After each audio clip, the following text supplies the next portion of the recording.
Shwmae a chroeso I Sgwrs, podlediad Consortiwm Canolbarth y De. Yn y podlediad hwn byddwch chi'n clywed y trafodaethau diweddara am bob math o bethau addysg. Hello and welcome to Sgwrs, the Central South Consortium podcast. In this podcast we'll bring you the very latest discussions on all things education.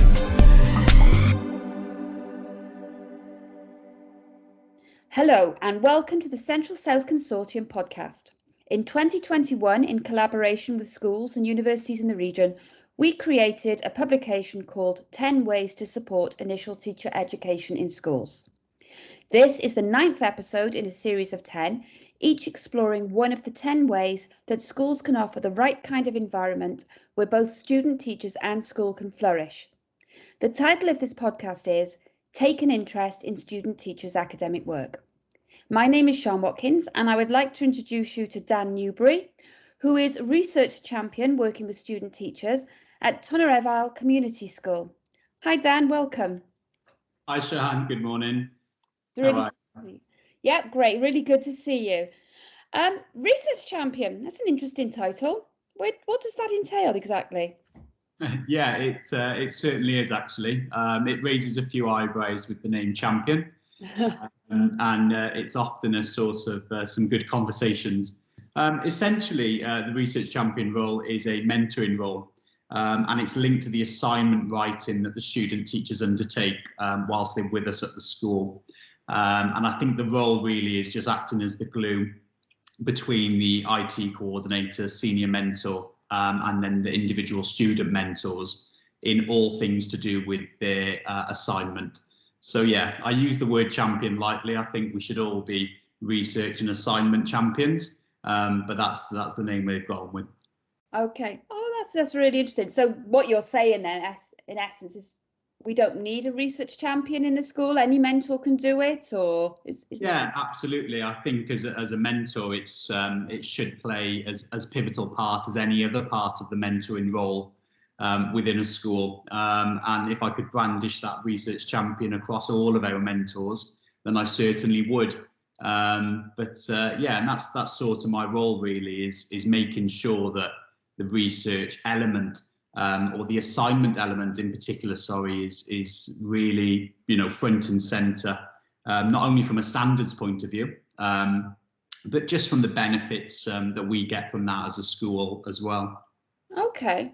It's interesting you mentioned assignments. So traditionally, student teachers' academic works is business that's normally just between the student and the university. I can remember doing assignments when I was a student, and I think the only people I really talked to at the time were my tutors. Why should schools see this as their business now? I think it's absolutely our business, and I remember similar experience as yourself there, and I think most people listening today will draw upon their own experiences of just it sort of ending at the university gates almost. And as soon as you enter the school, it was a bit of a tick box exercise, which is a real shame. For me, it's obviously the school is the context for the research, not only providing the opportunities to really see that research being brought to life. We also get a lot of tangible outcomes from that as well. So that sort of bottom-up approach, in essence, is really, really interesting, because we not only get the tangible things like infographics, being kept up to date with the ongoing sort of research literature within specific fields or departments, areas of learning, which is all really, really important stuff, but it helps create that research ethos climate through the assignment. So going into different departments and faculties and seeing mentors sat with their mentees discussing their assignment, it starts to trigger off these sort of coincidental conversations about the research and the literature that they've been looking at, and it's really led to some sort of great agency within our own staff in the students through their assignment and modelling some really great skills that's sort of rubbing off on our staff now, and it's just been a bit of a snowball effect really.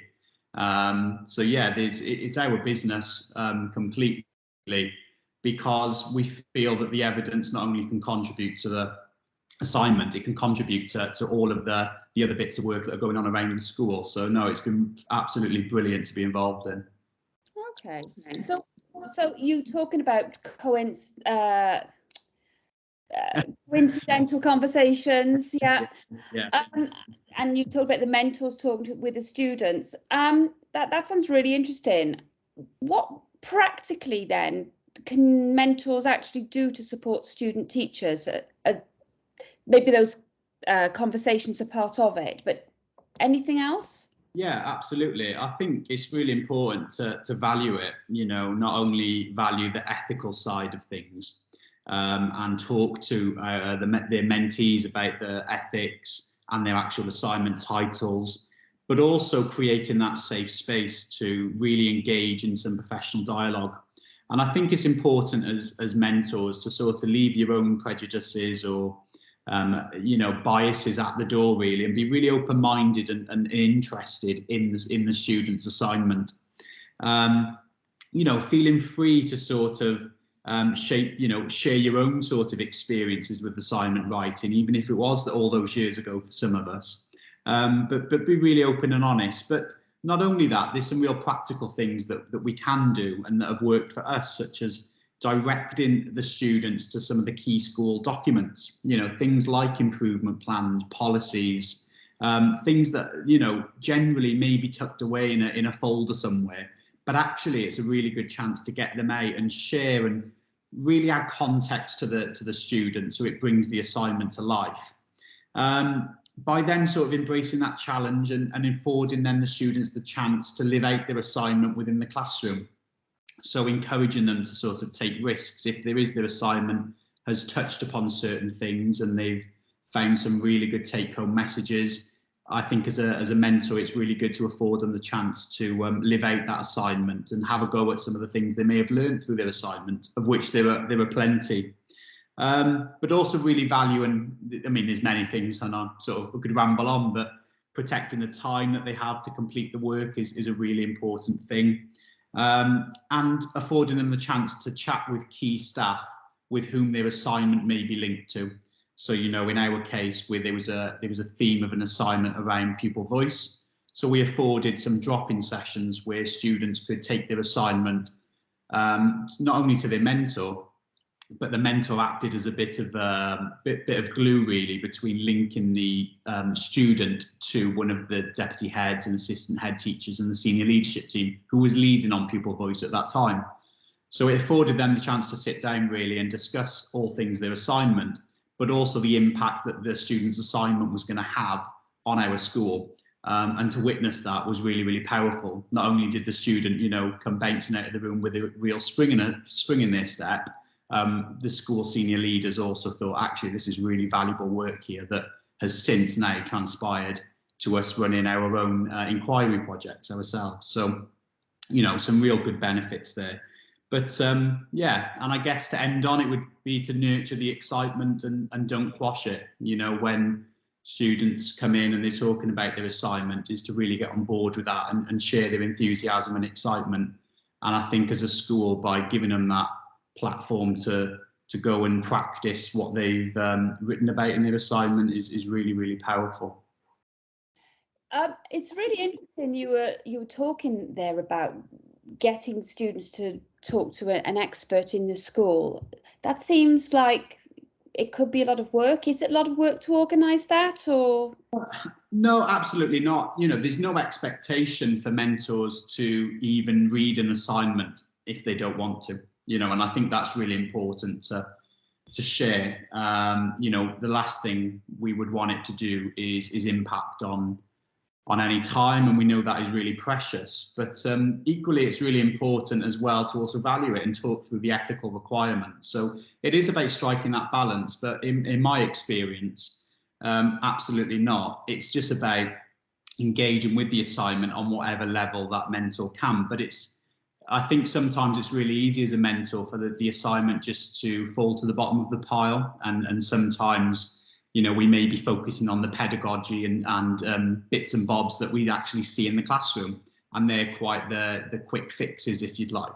However, supporting them through with professional dialogue and helping them reflect critically, it's those sorts of things that could be 2 minutes in the staff room with a cup of coffee. It doesn't need to be typed up. It doesn't need to be, sent off to X, Y, and Z and CC and so and so. It's very much just those coincidental conversations, which I've used again.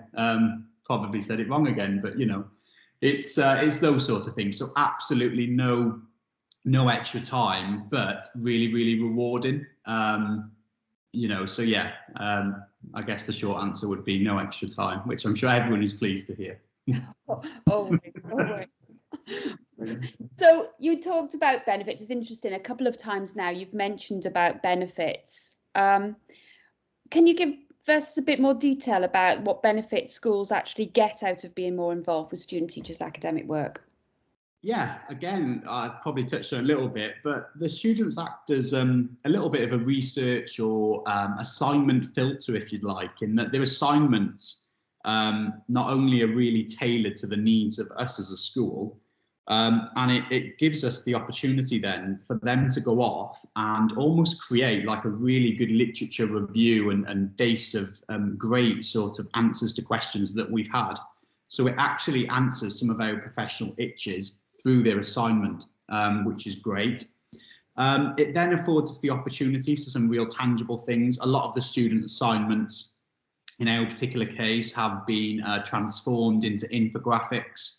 So these infographics now take, pride of place in our professional learning rooms, and are also disseminated into each of the faculty area of learning workbases. So that's a real practical take-home thing. And we've gone that little bit further and created some podcasts through inviting students on to talk about their assignments. So the students found out with their assignments, that was then able to be shared right across the school, but also across clusters and challenge advisors and some of our partners that we work with in our local areas. So, some real powerful things going on there. Due to COVID, it allowed us to also reach some corners of the school that we may not have reached. So, for example, the assignment could be disseminated through Zoom, where students come on and talked about their assignment, but to senior leadership and head teachers and people who and members of staff who sometimes they may not have had the opportunity to discuss their research with or assignment with. So yeah, it's that real sort of mix between those tangible, good, real practical things like podcasts and infographics being displayed and presentations, but also then those more soft touch things like the creation of that climate and culture. Just having that as part of our school, walking around and seeing student teachers working on their assignment in the same spaces as their mentor. Who then, gets involved and offers some advice, but equally we've learned just as much from them as they've given to us. I've got a few examples in my head already where I've changed my practice just based on something that one of the students' assignments was about. Really, really powerful stuff. That's really good to hear that actually what the students are doing is giving back to the school, and it's not just a one-way process, because sometimes when you take a student teachers on board, it can feel for a school that it is a one-way process. It's you're doing all the giving and students are doing all the taking. So it's really good to hear that you get a lot back from it too. Really interested in the idea of putting student teachers infographics up on the wall to have an impact. That's really, really exciting. So if you were to summarise then the benefits of getting involved in student teachers' academic work and perhaps sum it up into one point for our listeners, what would it be? Big question to end with there, Sian, but I'll do my very best. So all of the above, but certainly I think if you're sitting on the fence and thinking, oh, do I have the time to do that? It's like, actually, do you have the time not to do that? It's very much jump in with 2 feet first, really. Chat, you'll be surprised what sort of little gems can come from it. Make the time for it, but what greater chance do we have to contribute to the future teachers' research, inquiry, assignment skills than we do now?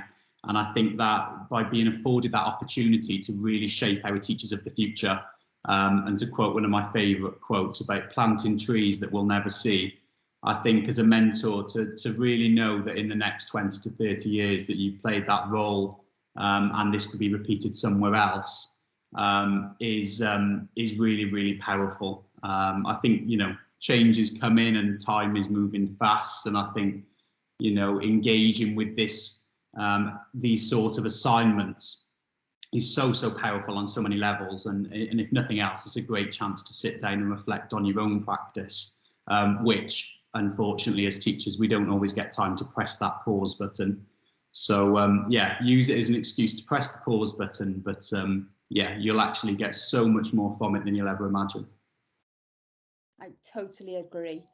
So that's all we have time for in this podcast. I really would like to thank you, Dan, for sharing your experiences and having this not so coincidental conversation. And just to remind everybody to please remember that this is one in a series of 10. Please look out for our other episodes. And if you want to read more, the publication 10 Ways to Support Initial Teacher Education in Schools is available on the Central South Consortium website. Diolch am wrando ar y benod hon o Sgwrs. Cofiwch ein dilyn ar Twitter a Facebook, tanysgrifio ein sianel YouTube, ymuno yn cymunedau ar ein gwefan a darllen ein bwletin ysgolion wythnosol am y newyddion diweddaraf. Thanks for listening to this episode of Sgwrs. Don't forget to follow us on Twitter and Facebook, subscribe to our YouTube channel, join our online communities via our website and read our weekly school bulletin for the latest news. Hwyl am y tro. Bye for now.